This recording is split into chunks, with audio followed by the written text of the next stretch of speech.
हमला किया रूस ने, बलि का बकरा बना यूक्रेन, लेकिन विजेता बना अमेरिका। आखिर कैसे, यह केवल अगले 2 मिनट में ही पता चल जाएगा। लेकिन इससे पहले थोड़ी हैरानी की बात यह है कि कुछ मीडिया वाले टीआरपी के चक्कर में कूटनीति और भारत के हितों को भूल चुके हैं, क्योंकि यूक्रेन के प्रति हमारी भी सहानुभूति बेशक होनी चाहिए, लेकिन खबरों में हम रूस को एक विलन नहीं बना सकते, क्योंकि कुछ मीडिया रिपोर्ट में ऐसी खबरें दिखाई जा रही है जो रूस और भारत के रणनीतिक साझेदारी के खिलाफ है। और हमें यह समझना होगा कि इस पूरे युद्ध में हर कोई अपने फायदे और नुकसान के हिसाब से अपनी अपनी भूमिका निभा रहा है। और अब जानते हैं कि आखिर अमेरिका बिना गोली चलाए इस युद्ध का असली विजेता कैसे बना। जैसा कि युद्ध होने से पहले हमने आपको बताया था कि जर्मनी और फ्रांस युद्ध को रोकना चाहते हैं, लेकिन अमेरिका ब्रिटेन युद्ध को भड़काना चाहते हैं। और जब युद्ध हो रहा है तो अमेरिका बहुत ही सफाई से अपना फायदा लेकर किनारे बैठ गया, क्योंकि अमेरिका को जो चाहिए था वह तो मिल चुका है।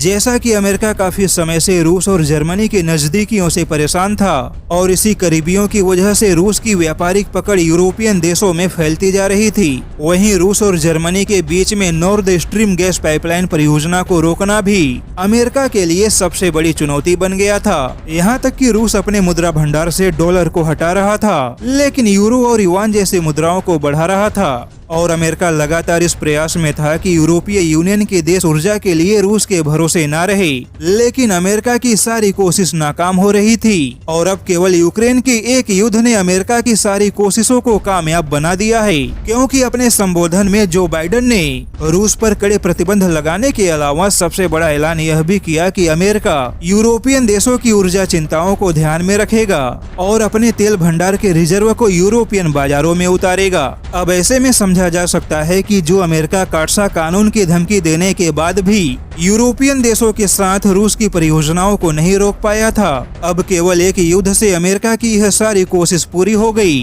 क्योंकि अब खुद यूरोपीय यूनियन के सभी बड़े देशों ने रूस पर कड़े प्रतिबंधों का प्रहार किया है। और अमेरिका यही चाहता था कि यूरोपीय यूनियन खुद रूसी परियोजनाओं से दूरी बना ले, ताकि अमेरिकी प्रभाव यूरोपीय यूनियन में बना रहे। यानी कि इस पूरे माहौल में अमेरिका ही सबसे ज्यादा फायदे में रहा, क्योंकि यूक्रेन तो बलि का बकरा बन चुका है और अब यूरोपीय यूनियन केवल अमेरिका की ऊर्जा नीतियों के भरोसे बैठा है।